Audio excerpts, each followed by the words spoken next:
Jeff Wilder is a husband, a father, a realtor, and a member of our United States military. Now, he wants to represent the residents of South Carolina House District 109 in Columbia after David Mack retires. I speak exclusively with Jeff for this edition of Quintin's Close-Ups. And if you haven't already, follow me on social media and subscribe to my YouTube channel. Jeff Wilder, welcome to Quintin's Close-Ups. Thank you. I understand obviously you are a realtor. Yes, I am. And you're a family man, a military man. Yes, I am. And you're married to your wife, Tiffany. And I understand now you're running for South Carolina House District 109. I am. You said this on your website, quote, loyalty, duty, respect, selfless service, honor, integrity, and personal courage are the cornerstones on which I have built my life. Who else is Jeff Wilder? A husband, father, and a strong family man. Community, not a community activist, more a community worker, a person that wants everybody to succeed, especially our children. I'm a lover of our people and a strong worker in what I feel everybody should want is a strong quality of life for their children. What is the quality of life for children in House District 109? Well, quality of life for children in House District 109 is two sorts. One, House District 109 is a long district. It goes from Club Course Road all the way to Matthews Ferry. Yes. So you have a lot of strong, good points in 109.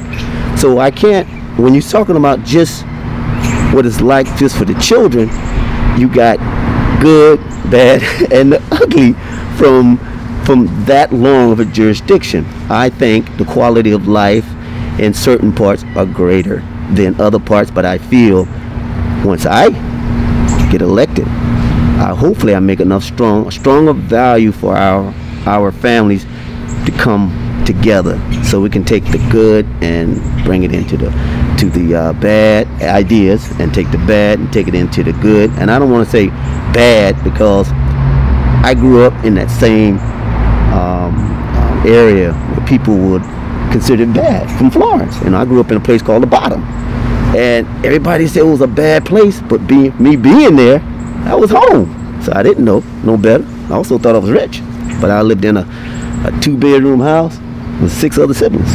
Wow. You talk about obviously the good and bad parts of District 109. What are those bad parts that you want to use with your ideas to fix it?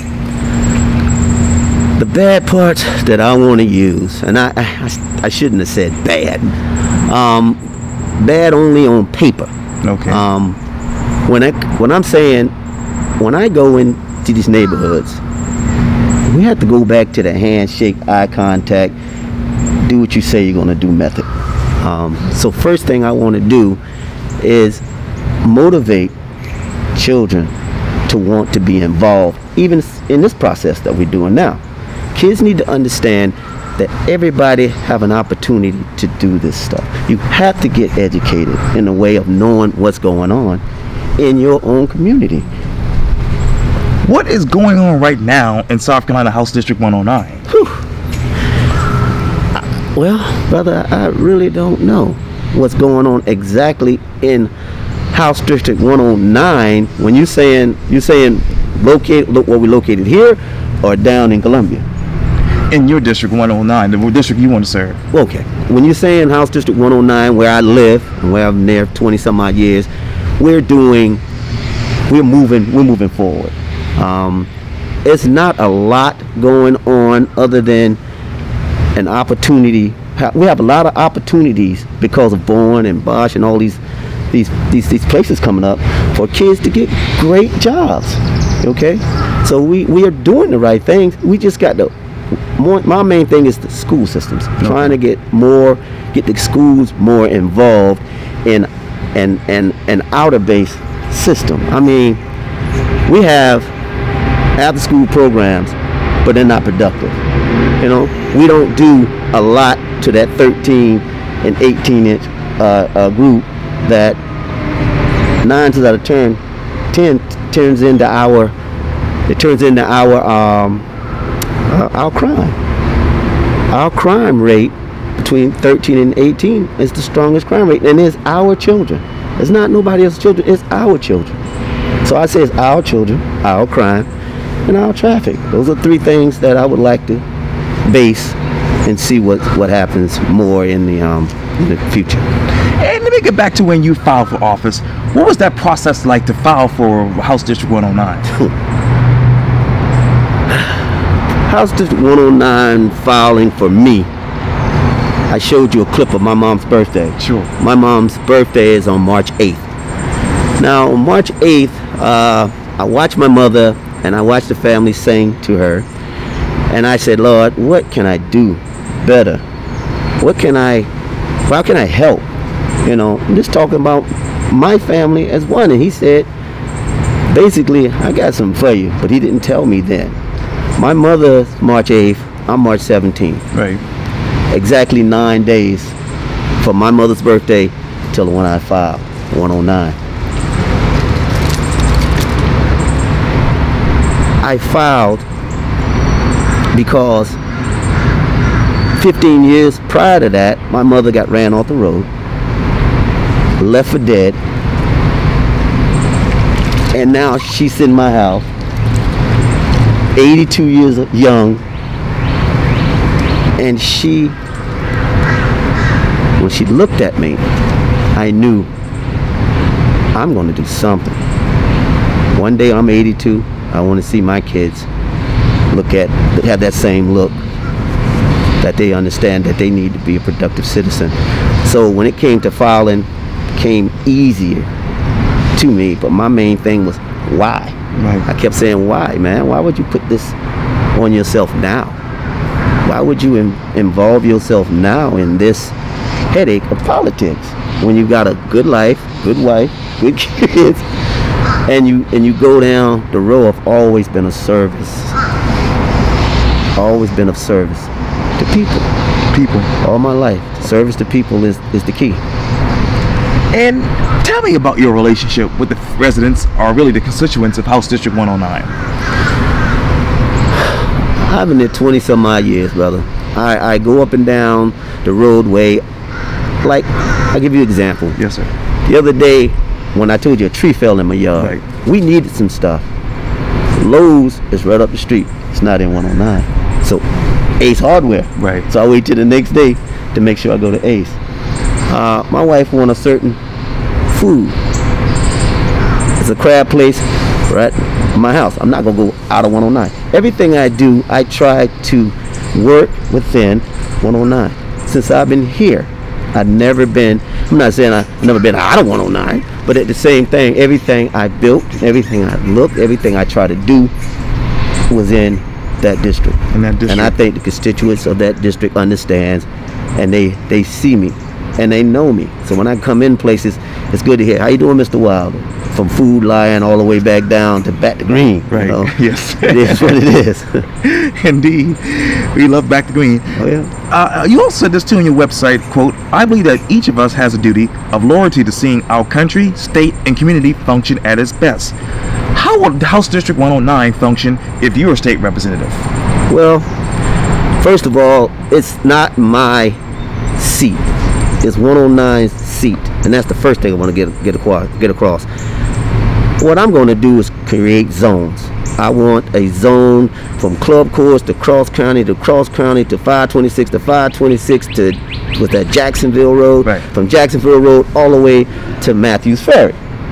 Now, if I can get these 4 zones up and running and get me 5 strong leaders in those zones, now when I call back to the zone leaders and say, hey, this is what's going on, this is how they're putting this information out, and this, I need you to assimilate information, let everybody know. Now I've got masses of understanding, because everybody should know what we're trying to do, so they can affect their own well-being. It's not on me, is what I'm trying to say. It's on the whole, it's for the whole district to move forward. And you also said this too on your website, quote, Jeff is a family man. a community man, and a friend to all who he meets. His energy is contagious. He's never met a stranger. This optimism is needed in Columbia to work across the aisle with other lawmakers to exact change. What would change look like in 109 if you were to work across the aisle?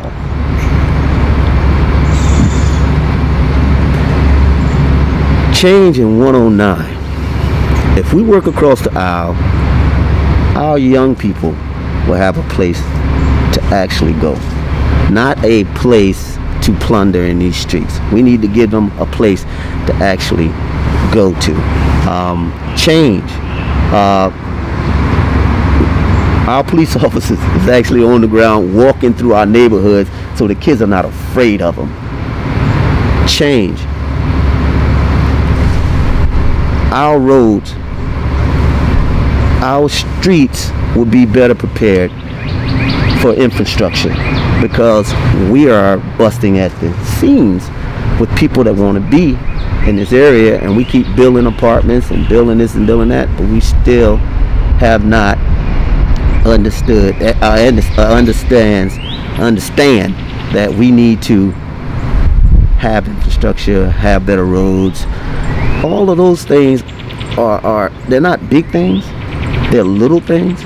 So my change is just gradual. I just want everybody to come together as one, understand that this is our home. My mom always says, sweep around your own front door. You can't go to 110 and 113 and talk about I'm gonna do this for this and do that. No, I got to get 109 to a quality of life that we all blossom, because once you sweep around your own front door, everybody else's door could be somewhat clean. You talked about apartment building, obviously, around the town. If you were to talk with these developers, what incentives do you hope they would bring to 109 if they're building affordable housing, say, for instance? Taking portions of the complex and allow it to be rented in a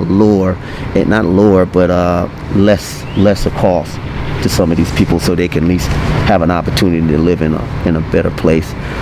Give them better opportunities to see something different.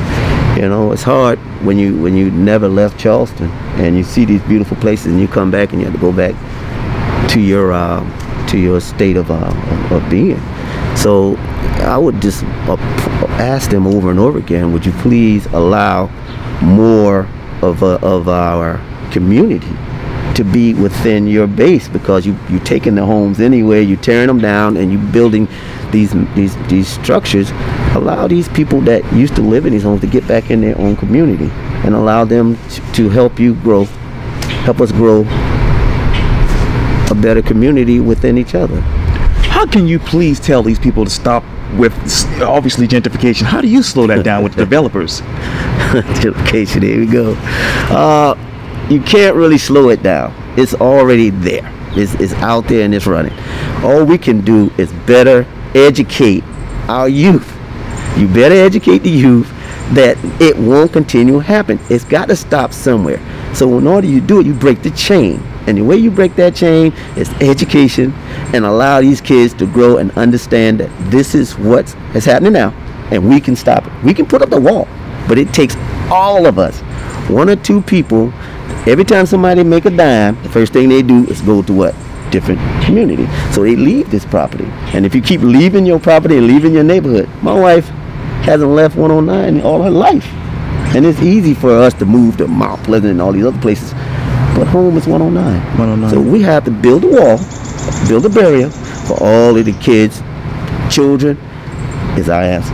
We have to strengthen our children understanding so they will make a better place for 109. And let me continue education, because you said this: the district needs to basically, as far as creation of affordable after-school youth opportunities. How much money do you want to set aside for that opportunity? Wow, that's a great question, man. When you're talking about setting aside money, I would like to set aside, if I can get $300,000 or $400,000 just on after-school programs. Can we make it work with that? Yeah, because we use nothing now. So if I can get anything and the right people in it is the process. It's not the how much money I set aside. It's the right people that we set aside to run it. And you also said this too, the right people. Who are those right people that should be running that in your mind? Youth. I got some great young men that has the energy to run an after-school program. You get these older people, they really don't want to open. They don't even open the centers because they don't want to clean the center. The kids gonna make a mess and so on and so on.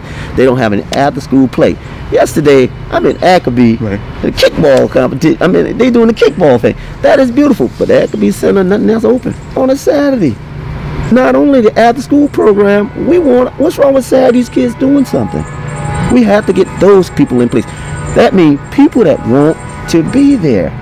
You could be older, you can be younger, but they got to want to do the job. You got to have the energy to want to do it because kids have to have a place to go. And you also said this too, expanded roadways. You talked about it just recently. You said this to meet the influx of industry and new home build traffic. How many new homes have been built in District 109 since you've been living there? Wow. We've had, well, 109, because of Bowen, the breakdown of killing the trail parks and all those other things, those commercial areas now. So those homes you can't count anymore. The influx of homes is if I can give you a solid number, but I can tell you from 2000 to 2020, Right. I could almost 500,000. That's what it feels like. I'm in traffic for 2 and 3 hours a day, just trying to get home from Inner Dorchester Road to the Air Force Base. Air Force Base. Now, when it comes to roadways, what exact roads should be expanded in your mind when it comes to House District 109? Dorchester. We have to bite the bullet right now and go ahead and open Dorchester. We got to open Dorchester Road now because we just picked up 2 more complexes on the end of Cross County and further up that street. So where are these people going to go? And they go back to those new homes that have been already built in 109. How many of those new homes are affordable homes? Ooh, I don't tell you the honest truth, brother. There's nothing affordable in Dorchester if you don't have a job and you don't have the money. What do you consider affordable homes when you start off at a 110 or 150, you're 130, to 200,000, and as the home's built as you get the front of it, you get the subline home, then you go on to the back and the homes go to 300,000 to 400,000. So what is considered affordable when you're not building for that exact reason? Now, if you're going to build an affordable home in a certain area and don't put the infrastructure or the police force, all the other things, all you do is building another ghetto. Just me. I don't see, when you're talking about affordability to anything, we have to get the kids up and running. We have to get everybody education based to understand that we need to do this for our children. For our children and our children to be able to move forward. They can move forward with affordable anything if they understand how to get there. But if we don't know how to get there, I mean, what is affordable? You know, I started off living in a 1-bedroom house with my mother, my 2-bedroom house, and then I went to a 3-bedroom, and it was all affordable because it stayed in that one little district. But if you move a mile up the street, you're on deep water. You know, you can't build affordable homes on deep water lots. It just ain't not gonna happen. So I gotta tell everybody, we just need to allow our children enough education, enough know-how, so they can create their own affordability. Where is the money for Medicaid expansion in your mind? I don't.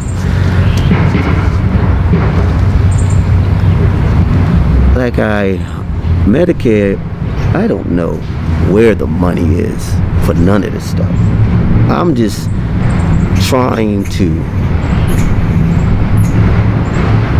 understand 3 points that will help 109. Medicaid, Medicare, that's way down the line for where I'm looking at what we need. And it's going to be our children, our crime, and our traffic. And where is a grocery store in the south end of the city, and really in your district, when it comes to your list of things that you want to get done in Columbia?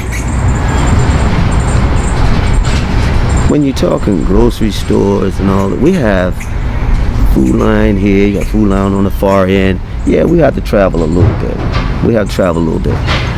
But at the same time, people can get to these places. I'm not even thought about, I want to even think about a grocery store in 1.5 to 2 years of tenure. I'm trying to get things done that I know, that I feel strongly about, that I can get done. And all this other grocery stores and Medicaid and all that other stuff, if we don't, our kids ain't straight, bro. It don't make a difference. Where is your comprehensive plan for these kids? The main thing, after school program. We got to go back to some OJT. We got to go back. What happened to junior officers and junior police, junior firefighters? What happened to hands-on training? What happened to big brother, big sister? All the things that we need for our communities to come back and do. The simple things. The simple things give the good offspring to bigger things. But at the same time, we're not doing any of the little things, and we're expecting big results. What will you do exactly on day one if you were to be state representative? I'm working on 20. I need 20 people that wants to get this thing done. We're going to create the zones. We got 4 zones we want to do. We got to get, I told you about zone 1, zone 2, zone 3, so forth, but our main thing is to get 5 people per zone. Now, when we get these 5 people per zone, North Charleston has a community active-based class that they do. I think it's a week of policemen, a week of fire, and a week of this and a week of that. I'm going to get all 20 of these people, along with myself, go to these classes, get the basics of what the law and what the infrastructure is truly doing, then go into our respective areas, work our respective areas, and come back collectively and have a conversation. I want the people to see me. I go up and down the district and then I ask people, what district are you in? Who's your district representative? Nobody knows, because a district representative holds the seat for the district. We need to get the district more involved. If I can get the district involved with the zoning that we do, I'm more military man. Yes, sir. It's simply get people started, assimilate information, and that way you get back from the lowest of the low. They understand what we're trying to do. And if people understand what you're trying to do, they'll work with you. They'll work with you. I'm hoping they'll work with you. I failed to mention to ask you this, but let me talk to you about single member districts. Obviously that has been an issue throughout this entire campaign and beyond. Is that ideal for your district? Okay, when you're saying single member districts, break that down. Everybody, I know most people in Charleston County, in the Charleston County School District, particularly on the Charleston County School Board, want single member districts. They want a representative for their area. Would you be in favor of that? Well, that sounds like a great idea when you're saying one representative per district. You're saying per district, just one representative. Oh, that's what's been reported. Yes, sir. But when it comes to education and North Charleston, my district, we don't have a strong, I don't want to use the wrong, our schools are not at its best. So if we can get 2 or 3 people to work in that district, I think that's a better way of looking at things. I wouldn't want one person, because that's one idea, one ideology. We need everybody. So I something I would go back and really take a good look at. Okay. Because that is I have to weigh that type of stuff. Sure. And then that's why I need the 20 pearls that go out and help me put that kind of stuff together. What do 109 say? Because exactly what I would say, I mean, I could polish an answer and sit around and study the answer, but what would I actually do once I get out front of this camera is going to be the key. And I'm going to go out and I'm going to research that. Okay. Because that is something that just straight over my head, because my main thing is I'm so concentrated on the kids, the crime, and this traffic, which is the headline of everything I'm talking about. How would you work with the Department of Transportation to make certain that traffic improves in your district? Again, I got to get with those 20 people and get with the district. And once the district get back with me, we're going to have a conference. We got to have a plan. With a plan of attack. How we want to do this, how we going to do this, we're going to do it as a group. It's not my seat.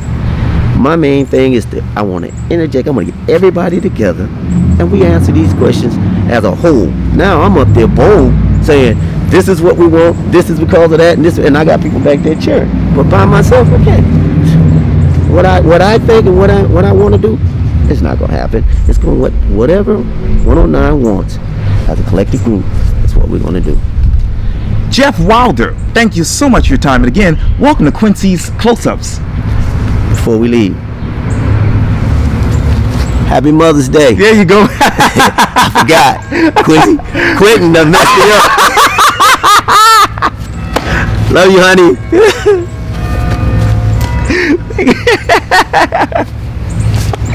honey.